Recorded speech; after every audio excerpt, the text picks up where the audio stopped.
Hi everyone, my name is Cynthia. Let's talk books. Today I'm here to talk about The Duke Gets Desperate by Diana Quincy.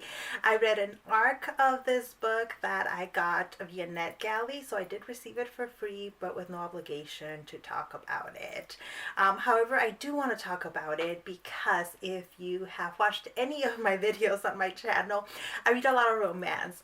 Romance novels have a special place in my heart, and my entryway into romance at a really young age was historical romances. And it's only very recently that historical romances have begun to be much more diverse and in that way much more historically accurate, although I really don't expect historical accuracy out of romance novels. One, I think that when they're written in a language that's closer to what would have been spoken in the historical time period, it just doesn't work for me. So I never expect historical accuracy, but I love seeing a lot more diversity in romances. And what makes this book particularly interesting in terms of diversity is that our heroine is Arab American, which is something that I had never seen before in historical romances. Not that it hasn't been done. As far as I know, it hasn't, but I haven't read every single historical romance novel out there. I think lady's judging my review. She just laughed at me. Um, so let's talk about this book. So first of all, the plot. The plot, I think, was the most historical romances can sometimes have some really kind of ridiculous plots, and there's a little bit of that here. Our heroine Raya Darwish arrives in England after a correspondence with her cousin. Her cousin married an English aristocrat and has been living in England for a long time. And after her husband passed away, the cousin inherited the castle of the English aristocrat and invited Raya to come visit. So Raya arrives, and it turns out the day she arrives, her cousin is being buried. Her cousin, apparently, she is told that she had an accident, slipped on some old ruins, and died. So now Raya and her aunt are in England with the cousin gone, and they don't know anybody else in England.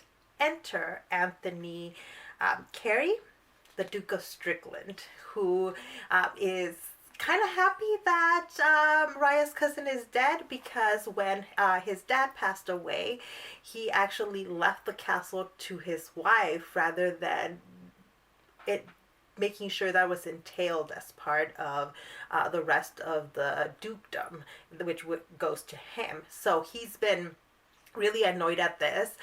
He didn't get along all that well with Raya's cousin. He kind of thought that the American was this kind of maybe gold digger. And so now that Raya's cousin is dead, he is sure he's about to inherit his family's castle back. So great, everything's great until the will is read. And it turns out that not only is the castle not entailed with the rest of the dukedom, but his stepmother passed it down not to him, as was promised, but to Raya. So now Raya has inherited this ancient duke's castle, and she doesn't think it's fair that she has inherited, but also it comes at the perfect time. Raya had been helping her brother, her family's business really, for a long time, and has helped make it extremely profitable for the family. But her father passed away, and her brother inherited the business. Now, her father always intended for her brother and Raya to manage the business together, because he understands that Raya is extremely talented, an extremely talented businesswoman, but the brother has allowed their mother to kind of manipulate him into forcing Raya out of the business so that she can find a husband and marry. Except Raya's not interested in finding a husband and marrying. She's interested in becoming a wealthy woman and using her business skills. Now, I did think that the emphasis on Raya's business focus is a little bit exaggerated. Like at certain points, it does feel like Raya only thinks about business and only that. Some of it is justified because as a woman who is not married, whose brother just kicked her out of the family business, she's in a very precarious situation, right? Her focus is what am I going to do with my life now, especially since I don't want to needs, especially because she doesn't want to get married. But now here is this new opportunity that has landed on her lap to manage this estate and to make it profitable, because it turns out the castle is in ruins. There is no money coming in, and it's a large aristocratic castle that has a lot of expenses. And so Raya decides that she is going to try to make a go of this castle owning thing. And of course, then she and the Duke of Strickland, now Anthony, are forced into close proximity. But it turns out they kind of dislike each other. They kind of disliked each other on sight. So it's not a true, like, enemies to lovers scenario here. It's more of a just like to lovers romance. It's a romance novel, so we know what's gonna happen. Things I liked in this novel were the representation.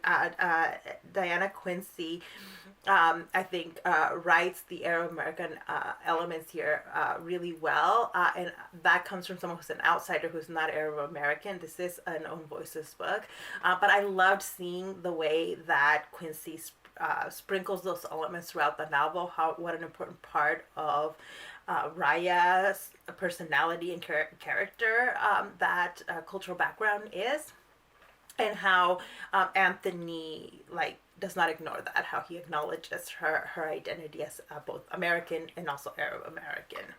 And Anthony is kind of a goofy character. At first, you're not I wasn't sure what to make of him, because he's so focused on, like, this is my castle, damn it, and this should belongs to me, and now these Americans have taken possession of, have been in possession of my castle. So at first he's kind of like, I'm like, he's a little odd, but as Raya gets to know him, we get to know him, and we get to warm up to who he is and the interests he has, which go beyond, like, just being a aristocrat.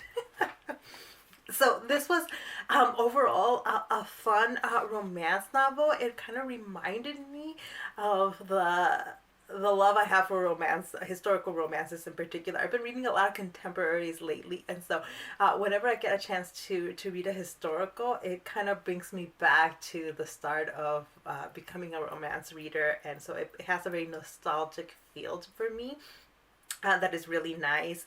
Like I said, I feel like the whole premise about this castle thing and the way that gets resolved is a little bit like, okay, gotta suspend belief for a minute there. However, I really liked the way that the climax of the story occurred. There's a little bit of intrigue, there's a little bit of miscommunication. But the way that is handled at the end is really good, I thought. Like, that is what bumped it up for me from, like, a 3-star book to a 4-star book, because